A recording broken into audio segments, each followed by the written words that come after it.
Hello everyone, welcome. स्वागत है आपका क्लास 10th हिंदी व्याकरण और आज का विषय है पदबंध। सबसे पहले पदबंध की परिभाषा देखते हैं। वाक्य से अलग रहने पर शब्द और वाक्य में प्रयुक्त हो जाने पर शब्द पद कहलाते हैं। ये तो हमने पढ़ा है, 9th में भी आपने देखा कि शब्द जो है वाक्य में परिवर्तित होते ही पद बन जाते हैं। और दूसरे शब्दों में हम कह सकते हैं कि वाक्य में प्रयुक्त शब्द पद कहलाता है। लेकिन पदबंध क्या है? तो जब दो या दो से अधिक शब्द या फिर पद नियत क्रम और निश्चित अर्थ में किसी पद का कार्य करते हैं तो उन्हें पदबंध कहते हैं। यानी कि ये एक समूह होता है पदों का जो कि एक ही अर्थ को स्पष्ट करता है, किसी एक कार्य की ओर इशारा करता है, किसी एक पद की ओर इशारा करता है और उसे हम पदबंध कहते हैं। सरल शब्दों में देखिए, जब दो या दो से अधिक पद मिलकर एक पद का कार्य करते हैं यानी किसी एक पद की ओर इशारा करते हैं तो उन्हें पदबंध कहा जाता है। एक अन्य शब्दों में भी यहाँ पर परिभाषा को देख लेते हैं। कई पदों के योग से बने वाक्यांशों को, यानी एक तरह के ये वाक्यांश होते हैं जो पूर्ण अर्थ नहीं देते हैं, ठीक है, जो एक ही पद का काम करते हैं, वो पदबंध कहे जाते हैं। डॉक्टर हरदेव बिहारी ने पदबंध की परिभाषा कुछ इस प्रकार दी है। वे कहते हैं, वाक्य के उस भाग को जिसमें एक से अधिक पद परस्पर संबद्ध होकर अर्थ तो देते हैं किंतु पूरा अर्थ नहीं देते, ठीक है, उन्हें पदबंध या फिर वाक्यांश कहते हैं। तो ऐसे में पदबंध जो है वो एक से अधिक पदों का योग होता है जो पूरा अर्थ ना देकर किसी एक अर्थ की ओर या किसी एक पद की ओर इशारा करते हैं, ठीक है। आगे देखते हैं। आइए उदाहरणों को देखकर इसे समझते हैं। जब कई पद मिलकर एक व्याकरणिक इकाई का कार्य करते हैं तो उसे पदबंध कहते हैं। ये परिभाषा है। उदाहरण देखिए, सत्य और अहिंसा का मार्ग अपनाने वाले गांधी जी। यहाँ पर सत्य, अहिंसा, मार्ग अपनाने वाले गांधी जी, कई सारे पद जो हैं वो मिलकर एक व्याकरणिक इकाई का कार्य कर रहे हैं, ठीक है। और ये पदबंध जो है, ये सारा पूरा ग्रुप है पदों का, ये जो समूह है ये पदबंध है। और ये कौन सा पदबंध होगा, हम कैसे पहचानेंगे, ठीक है। तो यहाँ पर गांधी जी जो है वो शीर्ष पद है जिसकी ओर ये इशारा कर रहा है या इस शीर्ष पद के लिए ये कार्य कर रहे हैं। तो ऐसे में ये गांधी जी संज्ञा है, तो संज्ञा पदबंध का ये उदाहरण है। तो सत्य और अहिंसा का मार्ग अपनाने वाले गांधी जी का नाम विश्व प्रसिद्ध है। तो का नाम विश्व प्रसिद्ध है। आप प्रश्न कर सकते हैं किसका नाम विश्व प्रसिद्ध है, तो उत्तर आ रहा है गांधी जी का। और गांधी जी कौन? गांधी जी सत्य और अहिंसा का मार्ग अपनाने वाले। तो यहाँ पर वाले तक जो है वो विशेषता है, लेकिन मुख्य जो कार्य हो रहा है वो किसके लिए हो रहा है? गांधी जी, जो कि संज्ञा है। तो इस तरह से ये परिभाषा बिल्कुल उचित है कि कई पद मिलकर जब एक इकाई बनाते हैं और एक इकाई का कार्य करते हैं तो उसे पदबंध कहते हैं। दूसरा उदाहरण है, पटेल के आदर्शों पर चलने वाले आज भी बहुत मिल जाएंगे। तो आज भी कौन मिल जाएंगे? पटेल के आदर्शों पर चलने वाले। तो यहाँ पर ये क्या है? ये आपका विशेषण है। तो ये विशेषण का काम कर रहा है। आदर्शों पर चलने वाले लोगों की बात की जा रही है जो कि लोगों की विशेषता है, ठीक है। तो ऐसे में ये विशेषण पदबंध है। हमेशा बक करने वाले तुम। तो यहाँ पर शीर्ष पद क्या है? तुम। और ये सब सहायक हैं इसके। तो यहाँ पर तुम जो है वो सर्वनाम है, तो ये सर्वनाम पदबंध है। आप प्रश्न भी कर सकते हैं, आज मौन क्यों हो? तो आज मौन, कौन आज मौन है? तो तुम यानी कि सर्वनाम। इन वाक्यों को रेखांकित अंश क्रमशः संज्ञा, विशेषण और सर्वनाम पदबंध है। कुछ अन्य उदाहरण दिए गए हैं, जैसे सबसे तेज दौड़ने वाला छात्र। शीर्ष पद क्या है? छात्र। जीत गया। तो कौन जीत गया? उत्तर है छात्र। कैसा छात्र? सबसे तेज दौड़ने वाला। तो कैसा कहने पर जो उत्तर निकल रहा है उतना जो है वो विशेषण होगा, क्योंकि वो छात्र की विशेषता बता रहा है। तो विशेषण जो है वो हमेशा संज्ञा और सर्वनाम की विशेषता बताते हैं, ठीक है। लेकिन जब छात्र तक हम पूरा लेते हैं पदबंध तो वो संज्ञा है, इसलिए संज्ञा पदबंध है। तो यह लड़की अत्यंत सुशील और परिश्रमी है। तो अत्यंत सुशील और परिश्रमी, यहाँ पर ये विशेषण का काम कर रहा है। किसकी विशेषता बता रहे हैं? लड़की की, ठीक है। तो ये विशेषण पदबंध है। नदी बहती चली जा रही है। तो बहती चली जा रही है, ये सारे के सारे पद जो हैं, ठीक है, ये क्रियापद हैं। तो यहाँ पर ये क्रिया पदबंध होगा। और नदी कलकल करती हुई बह रही है, तो बह रही है उसकी क्रिया है नदी की, ठीक है, कि वो बह रही है, लेकिन कैसे बह रही है तो रीति पता चल रही है और विशेषता के तौर पर बताया गया है कि कैसे बह रही है, कल कल करती हुई। तो ये कल कल करती हुई, ये सारे के सारे पद जो हैं वो क्रिया की विशेषता बताने के लिए प्रयुक्त हुए हैं, अतः क्रिया विशेषण पदबंध है। ठीक है, तो रीतिवाचक क्रिया विशेषण है यहाँ पर। तो कुछ और उदाहरणों को हम आगे देखते हैं। तो पदबंध को के भेद हम जान लेते हैं, क्योंकि पदबंध के भेद के अनुसार ही आप अनेक उदाहरणों से इस चीज़ को समझ पाएंगे। तो मुख्य पद के आधार पर अगर हम देखें तो पदबंध के 5 प्रकार होते हैं, भेद होते हैं। ठीक है, पहला है संज्ञा पदबंध। संज्ञा यानी नाउन्स। तो आप सबको पता है कि यहाँ पर जो पदबंध है वो संज्ञा होना चाहिए, संज्ञा यानी नाम होना चाहिए। तो वह पदबंध जो वाक्य में संज्ञा का कार्य करे संज्ञा पदबंध कहलाता है, यानी शीर्ष पद संज्ञा की ओर इशारा करेगा। और दूसरे शब्दों में आप कह सकते हो पदबंध का अंतिम तथा शीर्ष शब्द यदि संज्ञा हो और अन्य सभी पद उसी पर आश्रित हो तो वह संज्ञा पदबंध है।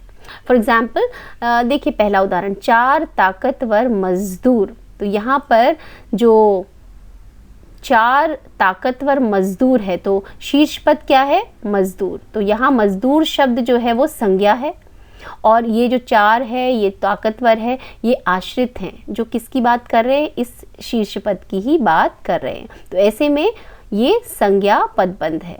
ठीक है, राम ने लंका के राजा रावण को मार गिराया। तो किसको मार गिराया राम ने, रावण को। तो यहाँ राजा रावण जो है वो भी संज्ञा है, तो यहाँ पर ये संज्ञा पदबंध है। ठीक है, अयोध्या के राजा दशरथ के 4 पुत्र थे। तो अयोध्या के राजा दशरथ, ये चारों पद जो हैं वो किसे बता रहे हैं, राजा दशरथ की ओर इशारा कर रहे हैं, उस कार्य को, यानी संज्ञा की ओर इशारा कर रहे हैं, तो संज्ञा पदबंध है। शीर्ष पद यहाँ पर राजा दशरथ है, 4 पुत्र थे। तो ये तो किसके 4 पुत्र थे, अयोध्या के राजा दशरथ। ठीक है, तो दशरथ जो है यहाँ पर ये संज्ञा पदबंध हो जाएगा। अगला उदाहरण है, आसमान में उड़ता गुब्बारा फट गया।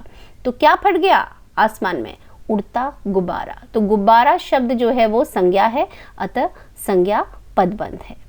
तो ये सारे के सारे उदाहरण जो है वो संज्ञा पदबंध के हुए। आगे देखिए दूसरा उदाहरण, दूसरा पदबंध जो है वो है, यानी पदबंध का भेद है विशेषण पदबंध। तो वह पदबंध जो संज्ञा अथवा सर्वनाम की विशेषता बताता है वो विशेषण का कार्य करे और विशेषण पदबंध कहलाएगा। यानी कि आपको पता है विशेषण और क्रिया विशेषण में फर्क होता है। अगर संज्ञा और सर्वनाम की विशेषता कोई शब्द बताए तो वो सिर्फ विशेषण होगा, लेकिन अगर वो क्रिया की विशेषता बताता है तो फिर वो विशेषण नहीं बल्कि क्रिया विशेषण कहलाता है। ठीक है, तो यहाँ पर दूसरे शब्दों में हम परिभाषा देखते हैं कि जब एक से अधिक पद मिलकर विशेषण पद का कार्य करें, यानी इस विशेषण की ओर इशारा करें, तो उसे विशेषण पदबंध कहा जाता है।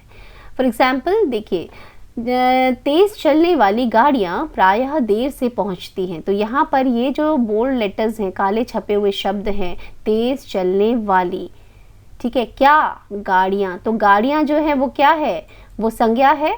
ठीक है, और संज्ञा पदबंध यानी संज्ञा जो शब्द है उसके आगे ये जो पद हैं ये सारे के सारे इसकी विशेषता बता रहे गाड़ियों की। तो गाड़ियां संज्ञा, संज्ञा के आगे विशेषण लगा हुआ है तो विशेषण पदबंध है। शीर्ष, यहाँ पर शीर्ष पद जो है वो विशेषण है। उस घर के कोने में बैठा हुआ आदमी जासूस है। तो आदमी, कौन सा आदमी जासूस है, उस घर के कोने में बैठा हुआ, यानी कि ये सारे के सारे पद जो हैं वो किसकी विशेषता बता रहे हैं, इस आदमी की जो कि जासूस है। तो ऐसे में ये सारे पद जो हैं वो विशेषण पद का कार्य कर रहे हैं, इसलिए विशेषण पदबंध है। उसका घोड़ा अत्यंत सुंदर, फुर्तीला और आज्ञाकारी है। तो ये तो आप आसानी से पता कर सकते हो कि यहाँ घोड़े की विशेषता है कि वो इतने सारे गुणों से लैस है, यानी अत्यंत सुंदर, फुर्तीला और आज्ञाकारी है। फिर है बरगद और पीपल की घनी छांव से हमें सुख मिलता है। तो हमें सुख किससे मिलता है, घनी छांव से। किसकी घनी छांव, बरगद और पीपल की। तो घनी छांव यहाँ पर इन दोनों पेड़ों की विशेषता है, अतः यहाँ पर विशेषण पदबंध है। ठीक है, तो यहाँ ये सारे उदाहरणों से आप स्पष्ट कर सकते हैं कि विशेषण पदबंध जो है वो क्या होता है। अगला भेद देखते हैं। अब बात करते हैं सर्वनाम पदबंध। तो सर्वनाम क्या होते हैं आपको पता है, वह, तुम, मैं, उसका, मेरा, ये सारे सर्वनाम होते हैं जो कि संज्ञा के स्थान पर प्रयोग में लाए जाते हैं। तो वह पदबंध जो वाक्य में सर्वनाम का कार्य करे सर्वनाम पदबंध कहलाते हैं। दूसरे अन्य शब्दों में हम कह सकते हैं जब कई पद मिलकर सर्वनाम पद का कार्य करे तो सर्वनाम पदबंध कहलाते हैं। उदाहरण देखिए, बिजली सी फुर्ती दिखाकर आपने बालक को डूबने से बचा लिया। तो यहाँ आप देख सकते हो ये जो बिजली सी फुर्ती दिखाकर आपने, तो आपने जो है वो क्या है, सर्वनाम है, किसी व्यक्ति की बात हो रही है, ठीक है। तो बालक को डूबने से किसने बचा लिया, आपने, ठीक है। तो यहाँ पर ये सर्वनाम की ओर इशारा कर रहा है, या सर्वनाम के लिए ये सारे के सारे पद कार्य कर रहे हैं, अतः सर्वनाम पदबंध है।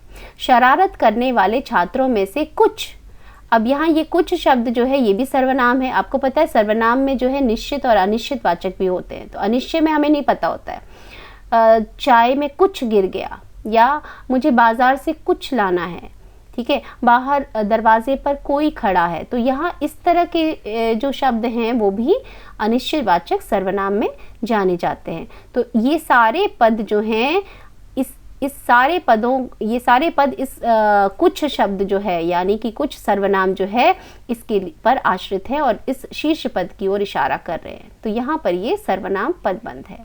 विरोध करने वाले लोगों में से कोई, तो कोई शब्द जो है वो भी सर्वनाम है, नहीं बोला। तो कौन नहीं बोला, विरोध करने वालों में से कोई, तो किसी की बात हो रही है लेकिन उसका नाम नहीं दिया है, सर्वनाम लगा हुआ है, तो ये सर्वनाम पदबंध है, ठीक है। तो उपर्युक्त वाक्यों में काले छपे शब्द सर्वनाम पदबंध हैं क्योंकि वे क्रमशः आपने, कुछ और कोई इन सर्वनाम शब्दों से संबद्ध हैं। आगे देखते हैं, देखिए चौथा भेद है क्रिया पदबंध। तो क्रिया तो सबको पता है, एक्शन वर्ड्स जो हैं, तो किसी भी वाक्य में किसी कार्य का करना और होना दोनों ही क्रिया बताते हैं, ठीक है। तो वह पदबंध जो अनेक क्रिया पदों से मिलकर बना हो क्रिया पदबंध कहलाता है। सिंपल है। दूसरे शब्दों में हम कह सकते हैं कि जब कई क्रियाएं मिलकर एक क्रियापद का कार्य करें तो उसे क्रिया पदबंध कहा जाता है, ठीक है। जैसे क्रिया पदबंध में मुख्य क्रिया पहले आती है, उसके बाद अन्य क्रियाएं मिलकर एक समग्र यानी मिलकर इकाई बनाती हैं और यही क्रिया पदबंध है। एग्जाम्पल्स देखिए, वह बाजार की ओर आया होगा, तो पहले वो आया और फिर हुआ, ठीक है। तो ये दोनों ही क्रिया हैं, तो होना और करना दोनों शब्द जो हैं वो क्रिया को बताते हैं। तो आना और होना, यहाँ पर ये दोनों एक ही कार्य के लिए यानी क्रिया को जो है बता रहे हैं, इसलिए ये क्रिया पदबंध है। मुझे मोहन छत से दिखाई दे रहा है, तो दिख भी रहा है, दिखाई देना, रहा रहना और है यानी होना। तो यहाँ ये सारी क्रिया शब्द हैं लेकिन ये सभी जो हैं वो शीर्ष पद दिखाने, दिखने के संदर्भ में प्रयोग में लाए गए हैं, तो ये क्रिया पदबंध है। सुरेश नदी में डूब गया, डूबा और फिर गया, ठीक है। तो यहाँ पर डूबने के संदर्भ में ये क्रिया को अभिव्यक्त कर रहे हैं, अतः क्रिया पदबंध है। अगला उदाहरण है, अब दरवाजा खोला जा सकता है। तो खोलना, जाना, सकना और होना, ये सब क्रिया शब्द हैं और ये सभी के सभी क्रिया जो हैं, क्रियापद जो हैं वो खोला शब्द क्रिया की ओर इशारा करें, तो ये सारे के सारे क्रियापद बंद हो जाएंगे, ठीक है। अगला पद देखते हैं।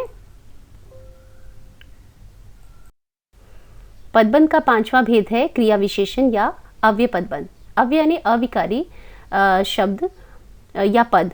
अविकारी का मतलब होता है जिनमें विकार, विकार यानी परिवर्तन नहीं आता है, बदलाव नहीं आता है, जो बदलते नहीं है। कैसे?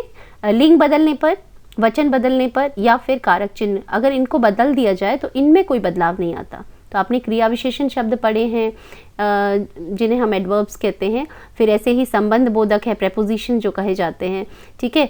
फिर समुच्चय बोधक यानी कंजंक्शंस विस्मयादिबोधक यानी जहाँ पर एक्सक्लेमेटरी मार्क लगा होता है, आप एक्सप्रेशंस के लिए इनका यूज़ करते हैं, और निपात जो आपकी बात पर बल देने के लिए जिनका प्रयोग किया जाता है। तो ये 5 प्रकार होते हैं अविकारी के, ठीक है। फिलहाल हम बात करते हैं क्रिया विशेषण की। तो वह पदबंध जो कार्य वाक्य में अव्यय का कार्य करे यानी अविकारी का कार्य करे, वो अविकारी पदबंध या क्रिया विशेषण पदबंध कहलाता है। दूसरे शब्दों में परिभाषा देखिए, जब कई पद मिलकर क्रिया विशेषण पद का कार्य करते हैं, यानी क्रिया विशेषण को बताते हैं, क्रिया की विशेषता बताने वाले शब्द या पद, ठीक है, क्रिया विशेषण पदबंध है।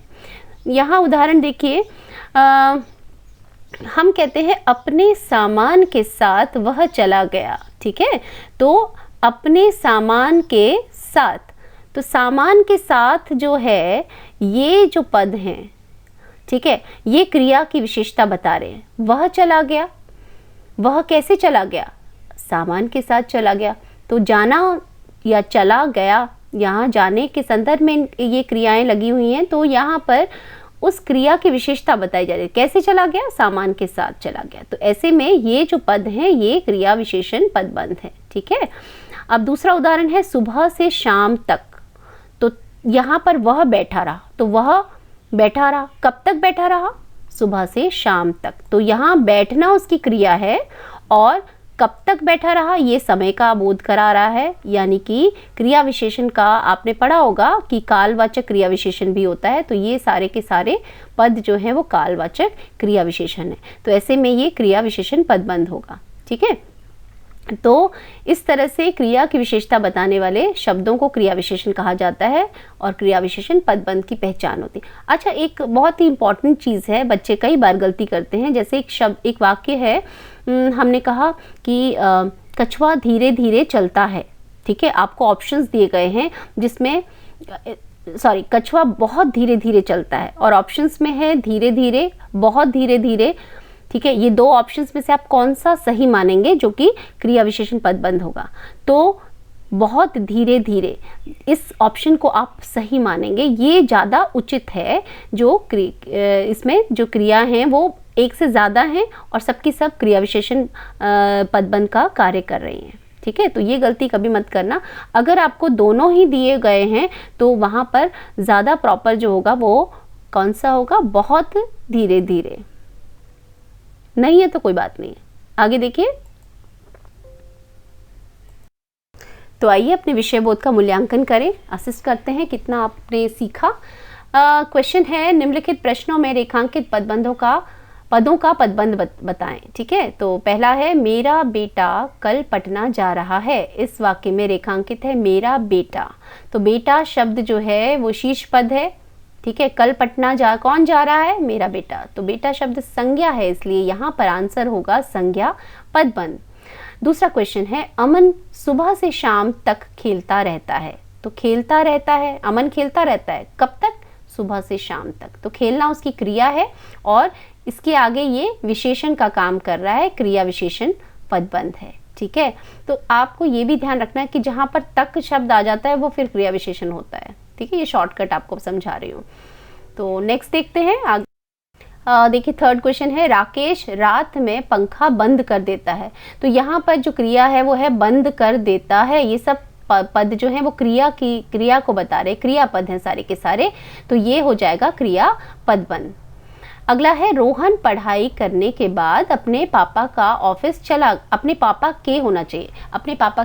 चला गया। तो ऑफिस चला गया, यहाँ पर भी क्रिया को बताया जा रहा है, तो क्रिया पदबंध है, ठीक है। अगला है, कल मैं और मेरी बहन मेला घूमने जाएंगे। तो मेला घूमने जाएंगे, कौन मेला घूमने जाएंगे? मैं और मेरी बहन। तो बहन शब्द जो है वो शीर्ष पद है और वो संज्ञा है, तो संज्ञा पदबंध होगा। तो इस तरह से इनकी पहचान जो है आप कर सकते हैं। आई होप ये वीडियो आपको पसंद आया होगा और आपके डाउट्स क्लियर हुए होंगे, पदबंध आप समझ पाए होंगे। और इसी के साथ मैं आपसे विदा लेती हूँ। धन्यवाद, thank you for watching. Please अपने फीडबैक जो है कमेंट बॉक्स पे लिखना ना भूलें। Thank you so much, bye bye.